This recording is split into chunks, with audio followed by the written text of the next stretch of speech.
Hello বন্ধুরা, আমি আজকে থোড় ছেঁচকি কিভাবে করতে হয় সেটা করব, তোমাদের দেখাবো। আচ্ছা, প্রথমে থোড়টাকে নিয়ে আমি ভালো করে কুচিয়ে নিয়ে মানে একদম ছোট ছোট করে কেটে নিলাম। কেটে নেওয়ার পরে এটাতে নুন, হলুদ পরিমাণ মতন যা লাগে তার থেকে একটু বেশি দেব। তার কারণ হচ্ছে এই নুন হলুদটাতেই আমার পুরো ছেঁচকিটা রান্না হবে। আচ্ছা, ভালো করে এবার নুন হলুদ দেবার পরে ভালো করে এটাকে চটকে চটকে মাখতে হবে। মাখলে পরে এইটা ভেঙে ভেঙে আরও ছোট হয়ে যাবে। ছোট হয়ে গেলে যত চটকাবো তত কী হবে না, জলটা এক্সেস যে জলটা থাকে থোড়ের মধ্যে সেই জলটা আস্তে আস্তে বেরিয়ে যাবে। তারপর কিছুক্ষণ ঝুড়ির মধ্যে রেখে দিলাম।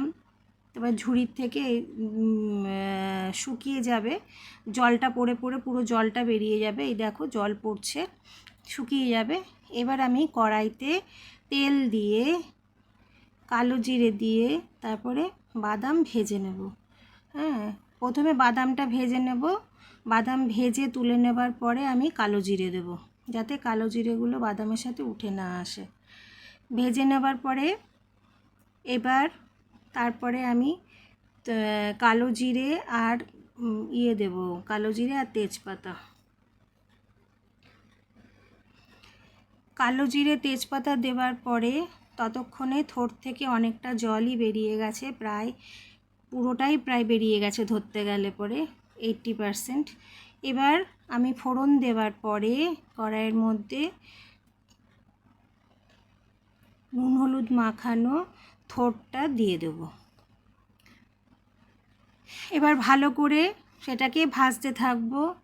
ভাজতে থাকার পর এখন কিন্তু আর আমি নুন হলুদ কিচ্ছু দেব না। এক্সেস যে নুন আর হলুদটা দিয়েছিলাম সেটা কিন্তু জলের মাধ্যমে বেরিয়ে গেছে। এবার ওর মধ্যে 2-3টে কাঁচা লঙ্কা, যে যেরকম ঝাল খাও, যদি বেশি ঝাল পছন্দ করো তাহলে ঝাল দেবে, না হলে পরে কম দেবে। আমি যেমন এখানে 3টে কাঁচা লঙ্কা দিয়েছি এবং ভাজা বাদামগুলো ঢেলে দিলাম। এবার ভাজতে থাকতে হবে। ভাজতে থাকার পরে কিছুক্ষণ পরে যখন মিডিয়াম হয়েছে তখন কি করব, ওর মধ্যে একটু চিনি দিয়ে দেবো, নুন নয় চিনি দেবো। চিনি দিয়ে ওটাকে ভালো করে ভাজতে ভাজতে এবারে প্রায় হয়ে গেছে। এবার আমি কিছুক্ষণ পরে এটাকে গ্যাসটা নিভিয়ে দেবো। নিভিয়ে দিয়ে এবার 2-4 বার নেড়ে তারপরে আমি একটা বাটির মধ্যে ঢেলে নেব এবং রান্না আমার কমপ্লিট। খুব ইজি প্রসেস, কিন্তু খেতে অসাধারণ লাগে। আমি সাজানোর জন্য